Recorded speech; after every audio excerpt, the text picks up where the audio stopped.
This episode of Manage Smarter is presented by Sales Fuel Coach, our adaptive sales coaching featuring 5-minute quick coaching personalized to each sales rep. Learn more about Sales Fuel Coach at salesfuel.com. Welcome to the Manage Smarter podcast with hosts C. Lee Smith and Audrey Strong. We're glad you're here for discussions on new ways to manage smarter, hire, develop and retain talent, improve results, and propel team performance to new heights. This is the Manage Smarter podcast. Well, Lee, I pulled out the dictionary this morning in preparation for today's guest, and I looked up the definition of alignment. Do you want to take a stab at it? Well, no. Tell me what dictionary.com has to say about that. It was dictionary.com. Don't try to tell me the actual physical book. Webster's. To arrange things so they form a line or are in proper position, or to change something so that it agrees with or matches something else. And whether you're exiting out of COVID-19 in your area or your business is still locked down, whatever your situation, alignment is something that many people probably haven't thought to look at right now. And the secondary definition is something sales struggles to do with marketing. Yes, that's true too. Welcome to Manage Smarter, everyone. I'm Audrey Strong. I'm the Vice President of Communications at Sales Fuel. And I'm C. Lee Smith, the President and CEO of Sales Fuel. That's right. And Jonathon Hensley is our guest today, the co-founder and CEO of Emerge, a digital product consulting firm that works with companies to improve operational agility and customer experience. He's going to talk to us about how much more important alignment is becoming in the world of the pandemic. And so, Jonathon, welcome. Welcome to the show, sir. Thank you so much for having me. Oh, well, so is that the right definition? It's definitely an accurate definition, but I think it's important to go a little bit deeper to really understand how it applies in our businesses and our lives. Go ahead. So, there's in our work that we've really, looked at, how does alignment impact an organization, a business of any kind? You could be a small business, you could be a Fortune 100 company. And we've identified really 4 levels of alignment that are really important for, I think, leaders, especially right now more than ever, to really understand. The first one is individual alignment. So what that means is for individuals within the company and team, understanding how their work really matters, why they're doing what they're doing, how they make a difference. That impact is incredibly empowering. And as we shift into really needing our employees to be more creative, innovative, be more effective, that empowerment is shown to really drive performance. And so that's a really important thing to consider. The second one is team alignment. That deals with how we build alignment with others in our organization, how we integrate all of our unique disciplines and experience and expertise and perspectives. And when we're being asked to deliver, high results, whether it be serving our customers, managing the operations of the company, it's really important for us to have that team alignment, especially when we're working cross functions. Celia, you just kind of joked about, aligning sales and marketing. I mean, it's so true. But if you have a very, alignment between those 2 parts of the organization, the impact that you can make is significant, right? Mm-hmm. Just as one example. The third level is the organizational alignment itself, really dealing with building alignment that reflects the organization's larger vision, your strategy, understanding how goals, priorities, actions are actually lined up with the resources and capabilities that you have. And that becomes incredibly powerful. And the fourth is market alignment, really dealing with understanding your customer and really understanding them from an empathetic level, making sure that you understand the problem that you're solving and really the solution that your product is providing to that customer. And so that alignment is really about having market fit and driving success with those customers as you try to grow your business and serve them. Which one of those is the most challenging for a manager or company leadership? I think the hardest one is actually organizational alignment. It's the most complex, and from there, you can break it down into team and individual levels. And I think there's a lot of challenges that happen there that we see. Oftentimes organizations have lofty goals. Those goals are confused as strategy and as purpose, and they're often not. They're great to be ambitious. It's great to have that forward-thinking perspective, but it really requires, to build alignment, clarity on, why do we exist? What are we trying to do as a company? What problem do we solve? How do we solve it better than anybody else? What actions do we need to take to actually succeed? That's really hard work. It's hard for leaders, and it has to be distributed down with that clarity down through management, and management has to be building that in their teams. And the more and more in our organizations, as we ask teams to operate autonomously, to have more decision-making power so that our organization can perform better, an understanding of alignment and having it established at the top level, it becomes mission critical. So since January or February, when COVID-19 busted out, all those questions you just ticked off, may have completely different answers right now than 90 days ago. So can you relay any anecdotes or what's happening at Emerge that has changed and how you're solution finding, and maybe some tips for folks? Yeah, I think a couple of things that we've been dealing with ourselves, as I think a lot of other people are, is one thing is when you think about alignment is not a one-time thing. Alignment is something that's episodic. You have to be working on it all the time as it's needed. Yeah. And that's really important. Same concept with strategy or any kind of good process, right? You've got to be able to make sure you nurture it. And so what we've been doing is really looking at, okay, we have a very clear set of goals inside of Emerge. Our teams are focused. Now, what do we need to do to build alignment as we go forward? And there's a couple of things that we have really invested into, and we've found through our research and working with other organizations that really help through that process. The first one that's been really powerful for us is we have a really strong common language. And what I mean by that is that, every industry, every business has its own, set of terminology, right? And how we leverage that is, part of kind of our shorthand of how we work and collaborate together. But one of the most important things is not a shared, that terminology. What's more important and powerful is a shared understanding of that terminology. So we've really, as COVID-19 hit, started to look at, okay, well, we're introducing a whole new layer of terminology into our business. Do we all have the same understanding of what that means? And as things are really moving quickly, how do we make sure that we have that? Because that reinforces alignment in the organization so we can take quick action. So that when we're talking about something, we don't have to go have another meeting to redefine something. We can talk about it and we can go into problem solving based on a shared understanding of what that thing is. And so that's been really important. When you consult with companies, how can you tell if a company is lacking alignment? What kind of symptoms do you see? Oh boy, there's a lot of them.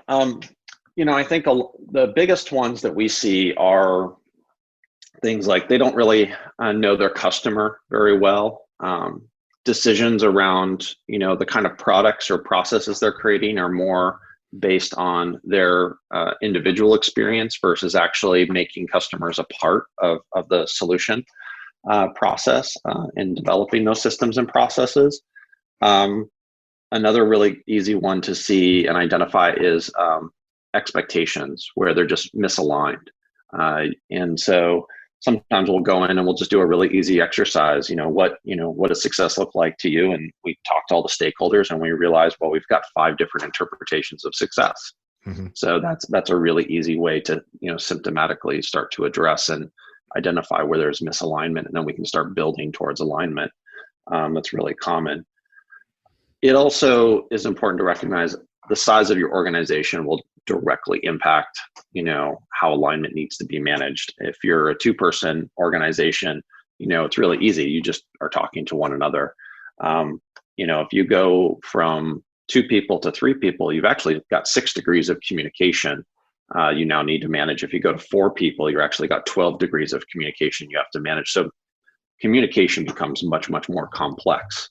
So having clarity in these anchors around alignment actually help you manage complexity. So we can identify sometimes in larger groups or teams, if there's a breakdown there, it's pretty easy to identify. A lot of times you'll also see, things that are common pain points for organizations, siloed knowledge, skipping steps, trying to move faster, and with less of a focus on impact and outcome. And those types of things are really symptomatic issues of that there's a lack of alignment. You think that everyone working remotely now, instead of being together in a physical office or having face-to-face conversations, has made it easier or harder to be in alignment? I think it's a little bit harder as we adjust. This is my personal opinion, of course, but I think, there's something when you're in a room with somebody and you can see their body language and how they react to things. And you can, I think those kinds of cues and things can be missed when you're working remote. I think that's where video becomes super important when you are working remote, having those meetings, still presenting, yourself so that you can have some of those social cues, and, being able to react to one another, I think becomes really important.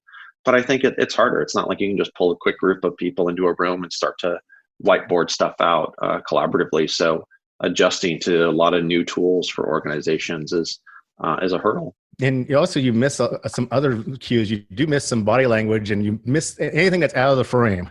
You miss, and that's difficult sometimes. I think that it makes it more challenging. It definitely does. I certainly miss it. I miss having that time with my team and being able to do that. But I do too. I do too. I'm looking forward to seeing them when it's appropriate. You say that the absence of alignment can prevent the best ideas from being realized. So can you give us, our listeners, an example of a good exercise that perhaps you are using to draw out new ideas and take advantage of this circumstances we all find ourselves in? Yeah, I think one that's really powerful, but I think some might sound somewhat obvious at first, is really mapping your current state. So this is not a new principle by any means, but it's rare that an organization has truly mapped their current customer experience, looking at how their systems and their processes are connected and those interdependencies. A lot of times things develop over time in kind of functional silos. Breaking that down and being able to have that mapped is a really powerful way to build knowledge across teams, across individuals, which helps develop alignment, and also is a really amazing way to start to look and identify areas of opportunity. If you look at, we have a high churn rate on our product, well, where is that coming from? Is that a product issue? Is that an onboarding issue? Is that, usually these issues can be identified to be somewhere quite a bit upstream in those processes. And so if we start to look at that, we might see areas of opportunity and innovation and low-hanging fruit that can really transform our organization, especially during times like this. So, philosophical question: can you have collaboration without alignment? No. I'll expand on that answer. I think that so I'm a big fan of Stephen M.R. Covey. He wrote a book called The Speed of Trust. Phenomenal book, and he makes this case that you can coordinate with anybody. So we don't have to necessarily know each other or even like each other, but we can coordinate with each other to get something done. But true collaboration comes from having a foundation of trust and alignment. And that's something that I believe in. True collaboration is made possible by having alignment, by having a shared understanding, by being able to let people know that they have a safe place to explore new ideas, to talk.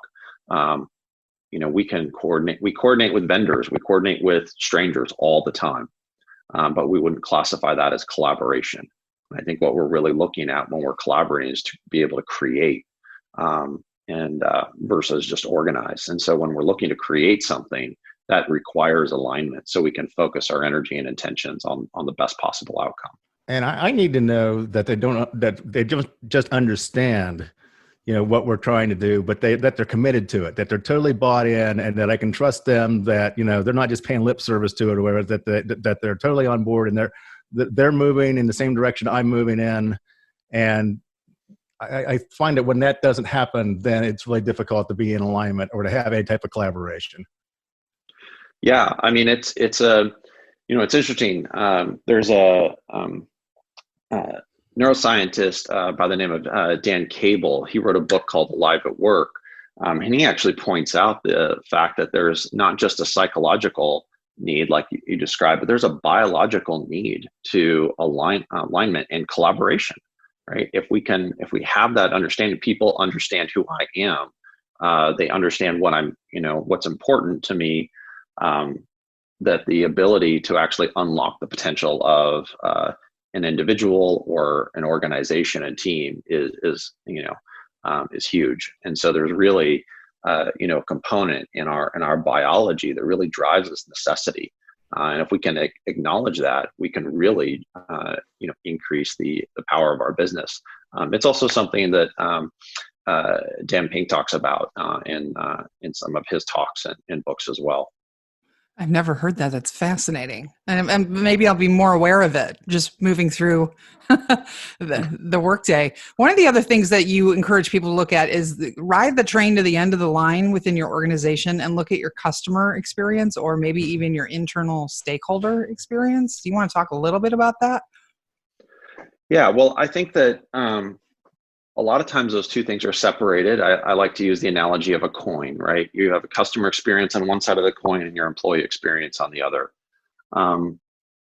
Especially with technology, especially during times like this, I think we need to pay more attention to the employee experience, because the better the employee experience, the better the result will be for customers as well. It's a win-win.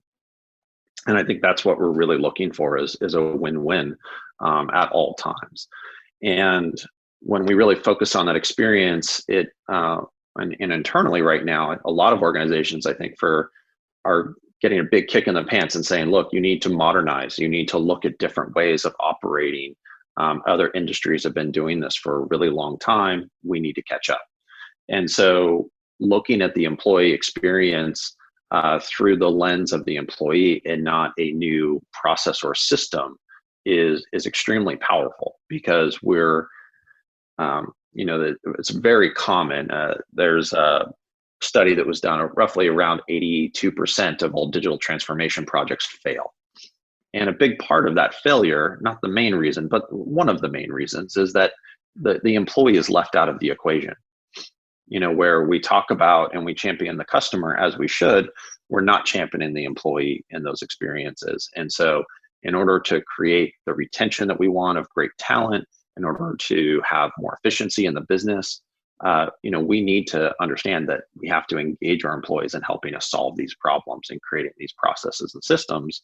And, we have to treat them as if they're our customer, because you don't hear almost any CEO ever not say our people are our most important, asset.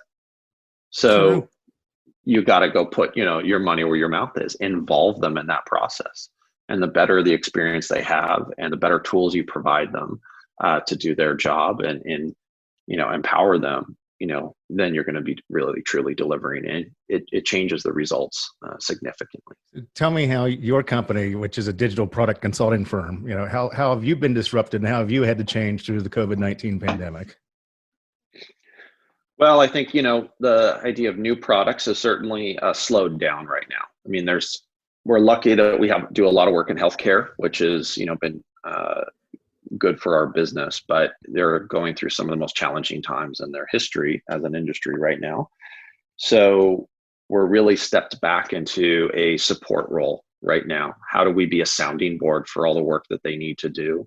And doing that for a lot of our clients as well. So that's certainly impacted our business, but we see that we have a really critical role to play in supporting people. And a lot of that is just being there to listen right now, and to really be empathetic to what they're going through and what they need. And we're trying to make sure that those conversations are shared across the entire organization. So I might be on a call with the CEO of a healthcare group or with a manufacturing company, and I'm sharing those conversations with the entire company wherever I can, making sure that there's awareness of what our customers are going through, and so that they can really understand how these impacts are manifesting outside of our little company.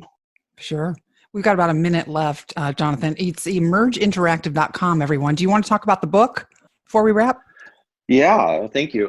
So after 2 years of work and research, I've got a book coming out this summer called Alignment. And if listeners are interested, they can get a free copy of that by going to emergeinteractive.com/podcast. And the book comes from interviewing industry thought leaders from around the country that are leaders in developing products and digital transformation, and bringing all of that insight to the readers about what leadership looks like in a digital era and developing effective strategy going forward. I can't wait to read that. I know. Congratulations on the book. Sounds fantastic. Thank you. Well, this was very interesting. We thank you for your time, and it's so great to have you on the show. Thanks for the great discussion, Jonathon. Yeah, thank you so much for having me. It was a pleasure. Thanks for listening. If you enjoyed the show, please rate and recommend on iTunes, Overcast, or wherever you get your podcasts. You can also get more great information at salesfuel.com.